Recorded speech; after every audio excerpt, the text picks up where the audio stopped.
Após mais um fim de semana eletrizante, nós já temos definidos os finalistas da Taça Rio. No sábado, o Vasco venceu o Olaria por 1-0 com gol de Éder Luiz e agora vai encarar o Flamengo, que se classificou para a decisão após vencer o Fluminense na disputa dos pênaltis. O Flamengo entrou em campo no domingo, desfalcado de Ronaldinho Gaúcho, e perdeu o Léo Moura logo no início. Mesmo assim, conseguiu um empate com o gol de Thiago Neves e após as defesas de Felipe, duas defesas do goleiro Felipe, conseguiu a classificação. No sábado, foi a vez do Vasco garantir a sua classificação.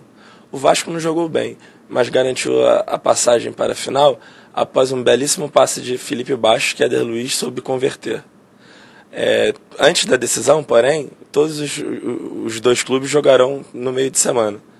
O Vasco receberá o Náutico em casa, com a classificação para as quartas de final da Copa do Brasil praticamente classificada. Tudo por causa do resultado do primeiro jogo, quando enfiou um 3-0 no Recife. Já o Flamengo vai até o Ceará em busca da classificação. No primeiro jogo, o empate 1-1 com o Horizonte deixou tudo em aberto.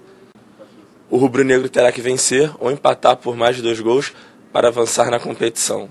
Já o Fluminense precisa esquecer a eliminação e focar na próxima quinta-feira, quando enfrenta o Libertad pelas oitavas de final da Libertadores. No domingo, a promessa é de casa cheia no Engenhão. Flamengo e Vasco não decidem um título carioca desde 2004. Isso porque na última decisão que se enfrentaram, em 2006, a competição era a Copa do Brasil.